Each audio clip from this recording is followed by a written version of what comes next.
স্থানীয় সংবাদ পড়ছি শুভ্রা চক্রবর্তী। বিশেষ খবর। পূর্ব মেদিনীপুরের ভূপতিনগরে তাদের আধিকারিকদের ওপর হামলার ঘটনায় কলকাতা হাইকোর্টের দ্বারস্থ হয়েছে এনআইএ। জাতীয় তদন্তকারী সংস্থার এসপি ধনরাম সিংকে দিল্লির সদর দপ্তরে ডেকে পাঠানো হয়েছে। উত্তর 24 পরগনার সন্দেশখালীর শীতুলিয়া পুলিশ ক্যাম্পে হামলার ঘটনায় গুরুতর আহত কনস্টেবল আশঙ্কাজনক অবস্থায় কলকাতার হাসপাতালে ভর্তি। 3 তৃণমূল কংগ্রেস নেতাকর্মীকে আটক করে জিজ্ঞাসাবাদ করা হচ্ছে। কেন্দ্রীয় এজেন্সিগুলিকে হাতিয়ার করে বিজেপি ভোটে জেতার চক্রান্ত করছে এবং নির্বাচন কমিশনের বিভিন্ন কার্যকলাপ নিয়ে অভিযোগ জানিয়ে তৃণমূল কংগ্রেসের সাধারণ সম্পাদক আজ রাজ্যপালকে চিঠি দিয়েছেন। দ্বিতীয় দফায় এ রাজ্যে 3 আসনে মোট 47 জন প্রার্থী প্রতিদ্বন্দ্বিতার আসরে রয়েছেন।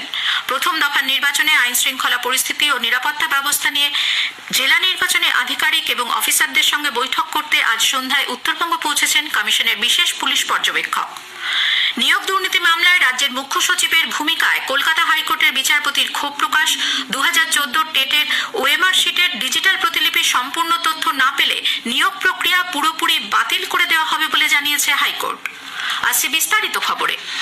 পূর্ব মেদিনীপুরের ভূপতিনগরে তাদের আধিকারিকদের ওপর হামলার ঘটনায় কলকাতা হাইকোর্টের দ্বারস্থ হল জাতীয় তদন্তকারী সংস্থা এনআইএ। আগামীকাল বিচারপতি জয় সেনগুপ্তর এজলাসে এই মামলার শুনানি হওয়ার সম্ভাবনা রয়েছে। এনআইএর করা এই মামলার প্রেক্ষিতে সব পক্ষকে নোটিশ দিতে বলেছে হাইকোর্ট। উল্লেখ্য, 2022 সালে ভূপতিনগরের নারুয়াবিলা গ্রামে তৃণমূলের ব্লক সভাপতি রাজকুমার মান্নার বাড়িতে বোমা বিস্ফোরণের অভিযোগ ওঠে। ঘটনায় 3 জনের মৃত্যু হয়। আদালতের নির্দেশে 2023 সালে ওই ঘটনার তদন্তভার হাতে নেয় এনআইএ। গত শনিবার ওই গ্রামে তদন্তে যান সংস্থার আধিকারিকরা। স্থানীয় 2 তৃণমূল নেতাকে জিজ্ঞাসাবাদের জন্য গাড়িতে তোলার পরেই এনআইএর গাড়িতে হামলা চালানো হয় বলে অভিযোগ। এক আধিকারিক আহত হন। এরপরই পাল্টা এনআইএ আধিকারিকদের বিরুদ্ধে মহিলাদের শ্লীলতাহানির অভিযোগ করে তৃণমূল। এদিকে ভূপতিনগরের এক বিজেপি নেতাকে গ্রেপ্তারের ঘটনায় পুলিশের রিপোর্টে কলকাতা হাইকোর্টের ক্ষোভ প্রকাশের পর আজ বিচারপতি জয় সেনগুপ্তর এজলাসে হাজির হয়ে ক্ষমা চাইলেন ওই থানার ওসি। ওই মামলার তদন্ত থেকেও তাকে সরিয়ে দিয়েছে আদালত। এর পাশাপাশি অভিযুক্তদের বিরুদ্ধে কটি মামলা রয়েছে তা নিয়ে বিস্তারিত রিপোর্ট জমা দিতে নির্দেশ দেওয়া হয়েছে পুলিশকে। জানা গেছে, তপন মিত্রা সহ 20 জন বিজেপি নেতা অভিযোগ করেন কোনো এফআইআর না থাকলেও পুলিশ তাদের গ্রেপ্তার করেছে। এ ব্যাপারে আদালতের নির্দেশে গতকালই পুলিশ তাদের রিপোর্টে জানায় ওই অভিযুক্তদের রক্ষা কবচ দিলে লোকসভা ভোটে প্রভাব পড়তে পারে। সেই রিপোর্ট দেখে ক্ষুব্ধ হন বিচারপতি সেনগুপ্ত। 24 ঘন্টার মধ্যে এই রিপোর্টের ব্যাখ্যা দেওয়ার জন্য ভূপতিনগর থানার ওসিকে আদালতে তলব করেছিলেন বিচারপতি।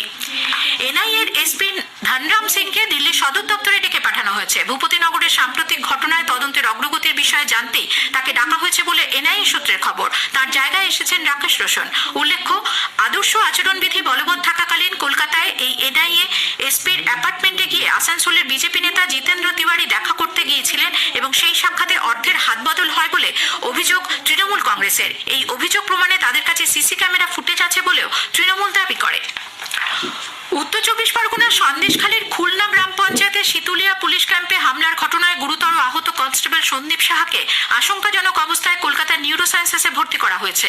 তার মাথায় অস্ত্রোপচার চলছে। সন্দীপের পরিবারের পক্ষ থেকে পুলিশকে জানানো হয়েছে, ক্যাম্পে ঘুমানোর সময় মাথার পেছন থেকে আঘাত করায় দুষ্কৃতীকে দেখতে পাওয়া যায়নি। এই ঘটনায় পুলিশ স্থানীয় 182 নম্বর বুথের তৃণমূল কংগ্রেস সভাপতি সিদ্ধার্থ মণ্ডল, এলাকায় দলের যুব সভাপতি দিব্যেন্দু দাস এবং দলীয় কর্মী সিন্টু মণ্ডলকে আটক করে জিজ্ঞাসাবাদ করছে। জানা গেছে, কয়েকদিন আগে ইলেকট্রিক পোস্ট এবং সরকারি সম্পত্তিতে লাগানো তৃণমূলের দলীয় পতাকা খোলাকে কেন্দ্র করে সন্দীপের সঙ্গে এই তৃণমূল কর্মীদের তীব্র বাদানুবাদ হয়েছিল। তার প্রেক্ষিতেই পরিকল্পনা করে হামলা কিনা তা খতিয়ে দেখা হচ্ছে। এই ঘটনায় পুলিশ স্বতঃপ্রণোদিত মামলা রুজু করেছে। নির্বাচন কমিশনের বিভিন্ন কার্যকলাপ নিয়ে প্রশ্ন তুলে এবং কেন্দ্রীয় এজেন্সিগুলিকে হাতিয়ার করে বিজেপি ভোটে জেতার চক্রান্ত করছে বলে অভিযোগ জানিয়ে তৃণমূল কংগ্রেসের সাধারণ সম্পাদক অভিষেক বন্দ্যোপাধ্যায় রাজ্যপাল সিভি আনন্দ বোসের কাছে চিঠি দিয়েছেন। গতকাল সাক্ষাতের পর আজ লিখিত আকারে কমিশনের কোন কোন কার্যকলাপে তৃণমূল আপত্তি তুলেছে তার বিস্তারিত বিবরণ দেওয়া হয়েছে। এছাড়াও চিঠিতে মূলত বিজেপি এনআইএ, ইডি, সিবিআই এবং আয়কর দপ্তরকে নিজেদের স্বার্থে ব্যবহার করছে। বিজেপি নেতা জিতেন্দ্র তিওয়ারির সঙ্গে এনআইএ শীর্ষ আধিকারিকের বৈঠক, দিল্লিতে তাদের 10 প্রতিনিধির দলকে পুলিশি হেনস্থার মতো বিষয়গুলির প্রতি দৃষ্টি আকর্ষণ করা হয়েছে। সাম্প্রতিক ঘূর্ণিঝড় বিধ্বস্ত জলপাইগুড়ির দুর্গত মানুষদের ঘর তৈরির জন্য তহবিল মঞ্জুরির ব্যাপারে নির্বাচন কমিশনকে নির্দেশ দেওয়ারও অনুরোধ জানানো হয়েছে। এই বিষয়গুলি গুরুত্ব সহকারে বিবেচিত না হলে মানুষ অবাধ এবং শান্তিপূর্ণভাবে তাদের গণতান্ত্রিক অধিকার প্রয়োগ করতে পারবে না বলে অভিষেক ব্যানার্জি চিঠিতে জানিয়ে রাজ্যপালের যথোচিত পদক্ষেপ দাবি করেছেন।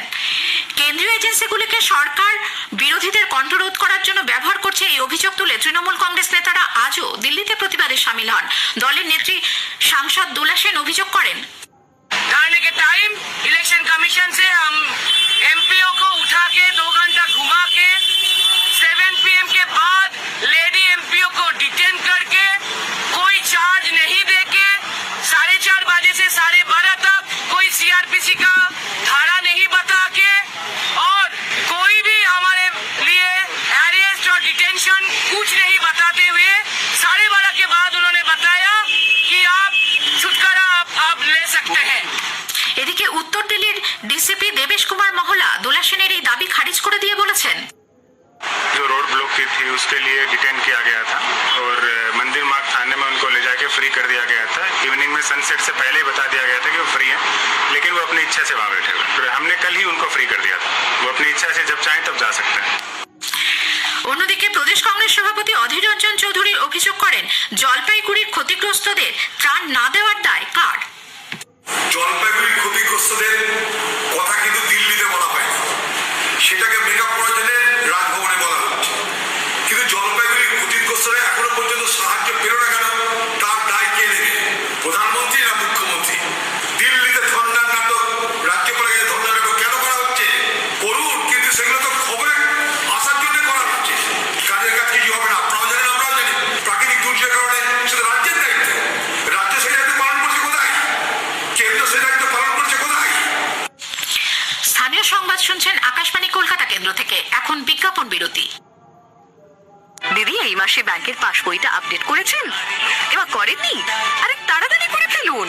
লক্ষ্মীর ভান্ডারের বর্ধিত অর্থ এপ্রিল মাস থেকেই আপনার ব্যাংক অ্যাকাউন্টে ঢুকে গেছে। কি আপনারা খুশি তো? মমতা বন্দ্যোপাধ্যায়ের সরকারই একমাত্র সরকার যে কথা দিয়ে কথা রাখে।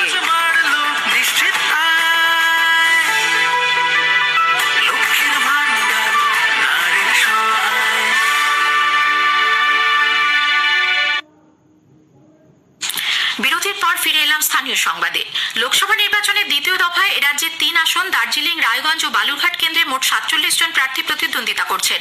এই দফায় কোনো প্রার্থী মনোনয়নপত্র প্রত্যাহার না করায় দার্জিলিংয়ে 14, রায়গঞ্জে 20 এবং বালুরঘাটে 13 জন প্রার্থী নির্বাচনী লড়াইয়ে থাকছেন বলে রাজ্যের অতিরিক্ত মুখ্য নির্বাচনী আধিকারিক অরিন্দম নিয়োগী জানিয়েছেন। তৃণমূল কংগ্রেস, বিজেপি, বিএসপি, এসইউসিআই এবং এপিআই 3টি আসনে লড়ছে। কংগ্রেস দার্জিলিং ও রায়গঞ্জ এবং বামফ্রন্টের শরিক আরএসপি বালুরঘাট কেন্দ্রে প্রতিদ্বন্দ্বিতা করছে। এদিকে প্রথম দফার নির্বাচনে কোচবিহার কেন্দ্রে 19,66,000-এর বেশি, আলিপুরদুয়ারে 17,73,000-এর বেশি এবং জলপাইগুড়ি কেন্দ্রে প্রায় 18,86,000 ভোটদাতা রয়েছেন। নির্বাচন কমিশনের বিশেষ পুলিশ পর্যবেক্ষক অনিল কুমার শর্মা 3 দিনের সফরে আজ উত্তরবঙ্গে পৌঁছেছেন। বাগডোগরা বিমানবন্দরে তাঁকে স্বাগত জানান শিলিগুড়ির police commissioner C Sudhakar, DCP west traffic Bishwachand Thakur প্রমুখ। প্রথম দফার নির্বাচনে আইন শৃঙ্খলা পরিস্থিতি ও নিরাপত্তা ব্যবস্থা নিয়ে জেলা নির্বাচনী আধিকারিক ও ভোট প্রস্তুতির সঙ্গে যুক্ত অফিসারদের সঙ্গেও বৈঠক করবেন তিনি। এর আগে তিনি রাজ্য নির্বাচন আধিকারিকের দপ্তরে অতিরিক্ত মুখ্য নির্বাচন আধিকারিকদের সঙ্গে নিরাপত্তা ব্যবস্থা নিয়ে পর্যালোচনা বৈঠকে কিছুটা অসন্তোষ প্রকাশ করেন বলে খবর। এরপরই স্থির হয় আগামী 13 এপ্রিল দিল্লিতে নির্বাচন কমিশনের সদর দপ্তরে একটি ভার্চুয়াল বৈঠকে প্রথম দফার ভোটে কেন্দ্রীয় বাহিনী মোতায়েন, 100% বুথে ওয়েবকাস্টিং সহ বিভিন্ন বিষয় নিয়ে আলোচনা হবে। বৈঠকে উপস্থিত থাকবেন মুখ্য নির্বাচন কমিশনার ও তার দপ্তরের আধিকারিকরা, 2 বিশেষ পর্যবেক্ষক, সংশ্লিষ্ট জেলাশাসক ও স্থানীয় পর্যবেক্ষকরা। প্রথম দফার ভোটের আগে রাজ্যে জমে উঠেছে প্রচার। তৃণমূল কংগ্রেসের সর্বভারতীয় সাধারণ সম্পাদক অভিষেক বন্দ্যোপাধ্যায় আজ হুগলির সিঙ্গুরে দলীয় কর্মীদের সঙ্গে বৈঠক করেন। অন্যদিকে পশ্চিমবঙ্গকে দুষ্কৃতী ও দুর্নীতিমুক্ত করবে কেন্দ্রীয় সরকার। ভূপতিনগরের ঘটনায় ষড়যন্ত্রের আঁচ আছে, তাই এনআইএ এসেছে বলে মন্তব্য করেছেন বর্ধমান দুর্গাপুর লোকসভা কেন্দ্রের বিজেপি প্রার্থী দিলীপ ঘোষ। দুর্গাপুরে প্রচার সেরে তিনি আজ পূর্ব বর্ধমানের নাড়া গোহালিয়া গ্রামে রক্ষাকালী মন্দিরে পুজো দেন। এরপর সেখান থেকে বোহার পর্যন্ত তার নির্বাচনী র্যালি করেন। এদিকে ওই কনভয়ে কেন্দ্রীয় গ্রামোন্নয়ন মন্ত্রকের একটি গাড়ি থাকায় তার বিরুদ্ধে নির্বাচনী প্রচারে বিধিভঙ্গের অভিযোগ উঠেছে। তৃণমূল কংগ্রেসের রাজ্য মুখপাত্র প্রসেনজিৎ দাস বলেছেন, কোনো সরকারি পদে না থেকেও একজন প্রার্থী কিভাবে মন্ত্রকের গাড়ি ব্যবহার করছে এ ব্যাপারে নির্বাচন কমিশনের দৃষ্টি আকর্ষণ করা হয়েছে।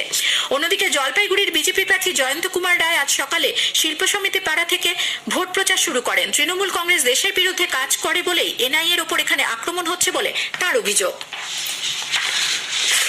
নিয়োগ দুর্নীতি মামলায় রাজ্যের মুখ্য সচিব বিপি গোপালিকার ভূমিকায় ক্ষোভ প্রকাশ করলেন কলকাতা হাইকোর্টের বিচারপতি জয়মাল্য বাগচি। আগামী 23শে এপ্রিলের মধ্যে এ বিষয়ে মুখ্য সচিবকে নিজের অবস্থান জানাতে নির্দেশ দিয়েছেন বিচারপতি।